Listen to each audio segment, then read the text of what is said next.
With the economy so unpredictable and technology developing faster all of the time, it's not surprising if companies are struggling or even going under. It's always sad when a trailblazing company that's been around for decades decides to call it quits. Here are our choices of which 10 companies are most likely to disappear soon. Number 10. Toys R Us. It's hard to believe that a company as widely below it as Toys R Us would be in this video. But here it is. In its heyday, Toys R Us was known as a category killer, a specialty store that squashes competition from both large to small stores. However, since the popularity of larger discount chains, such as Target and Walmart, Toys R Us has had trouble keeping up since roughly 1998. To try and breathe new life into the company, a new president and CEO was hired, who expensively restructured and remodeled existing stores, which seemed to please customers. The price tag on these renovations, however, left the company in a considerable amount of debt. Toys R Us thrived despite its debt and continued to open stores in both the United States and internationally, as the online market flourished and retailers, such as Amazon, started taking over. Toys R Us has been feeling the burn, falling deeper into debt. The company was forced to file for bankruptcy in 2017, once their debt hit $5 billion. After the news of the filing broke, the company released a statement telling customers they have no intention of closing its doors and will be around for generations to come. Let's hope that's true. Number 9. American Apparel. At just 19 years old, the American Apparel brand has become synonymous with hipster style and American-made products. The company is no stranger to a scandal, and has had its shares of controversy through the years.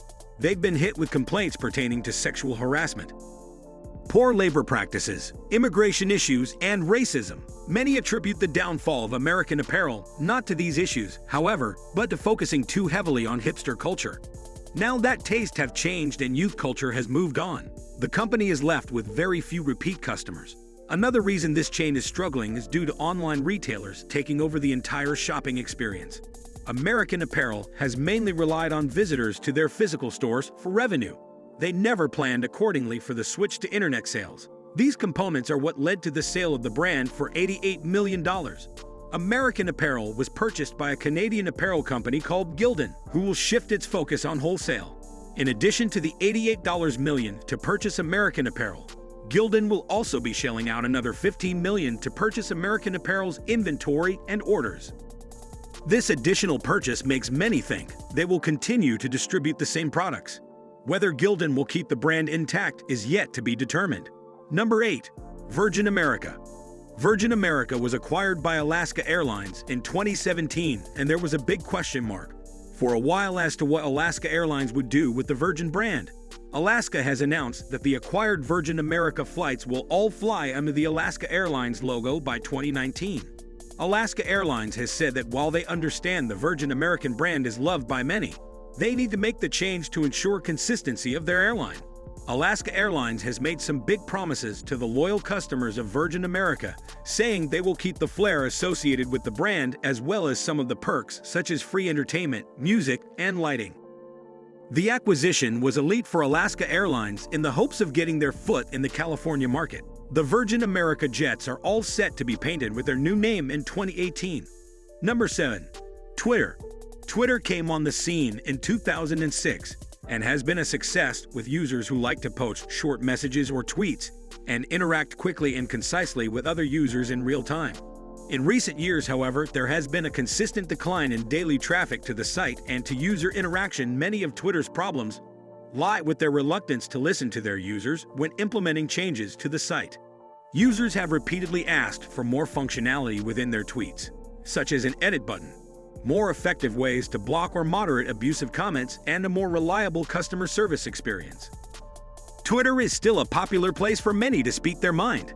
However, it's losing momentum due to a lack of necessary and desired upgrades.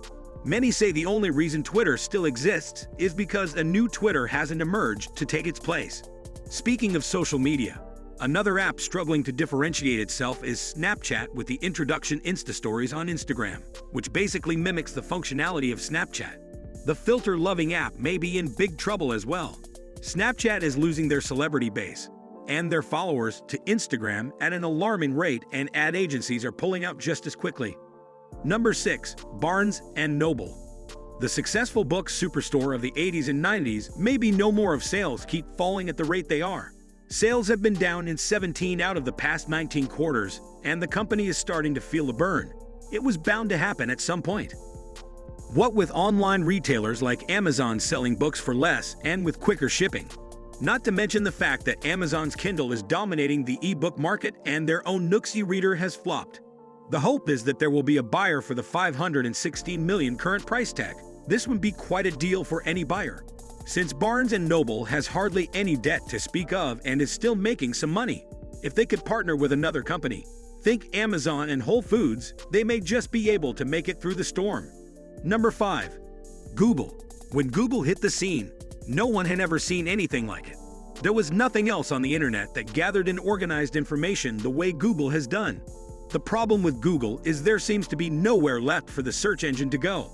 While almost every website on the internet seems to be realizing the significance of social interactions online, Google has made very little successful headway in this realm. Users now expect to be able to interact with other users when they do everything online, whether it be making a purchase, reading an article, or listening to music. Google tried to take note by introducing Google Groups and Google+, but neither really took off, unless Google can find a way to revamp their website.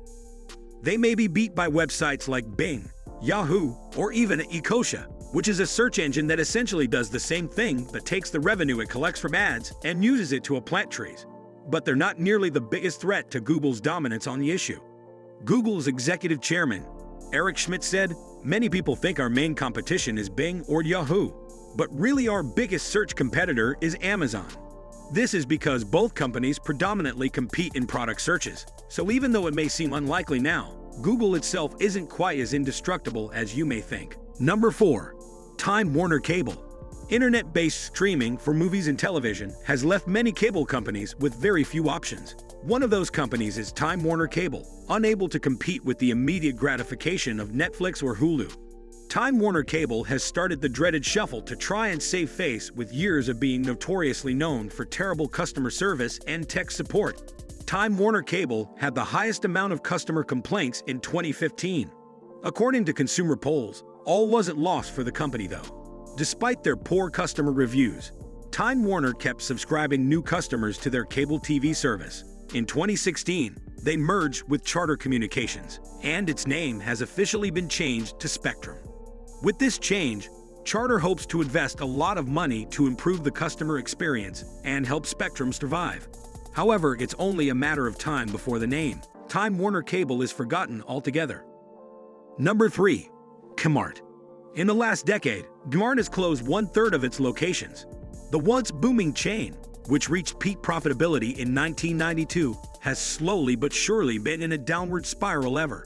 While competitive retailers like Target and Walmart invested in new technology necessary to manage their supply chains and update their outdated systems, Kmart was resistant, and many experts cite this as the beginning of the end for the brand.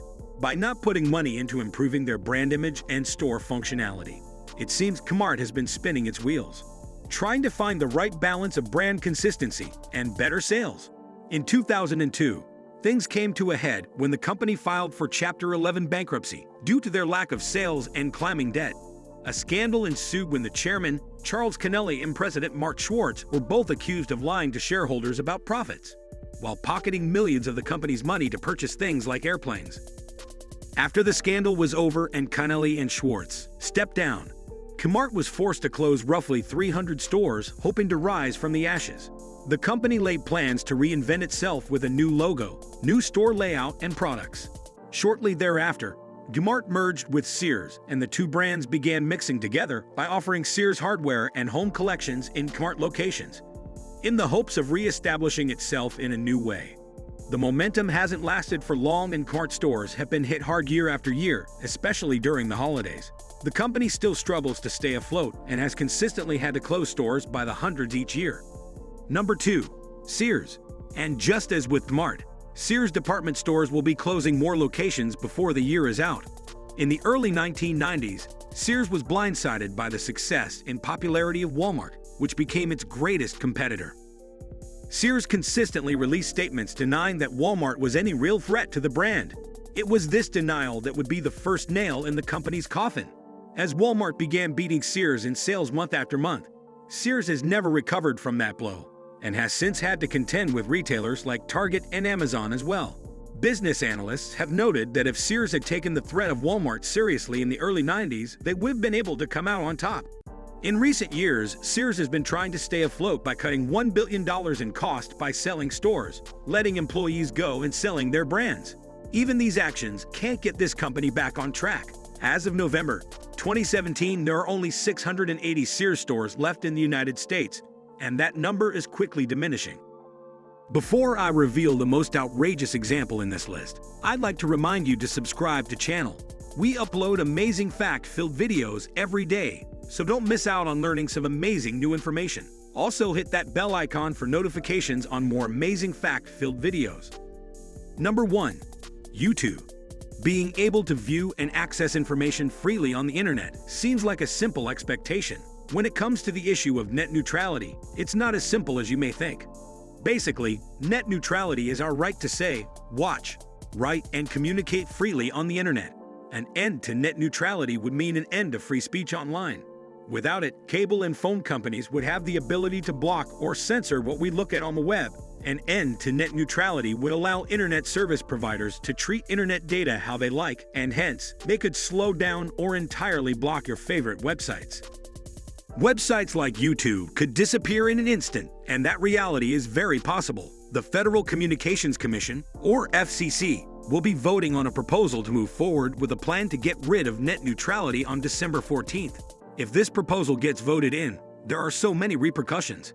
Just a few include censorships of websites like YouTube, which you may not be able to access with certain providers, slow internet speeds, and extra fees. To make sure your voice is heard and to protect your rights, reach out to your local politicians and let them know you say no to this plan. To find out more information about this important issue and to find out how your voice can be heard, visit wo.savetheinternet.com.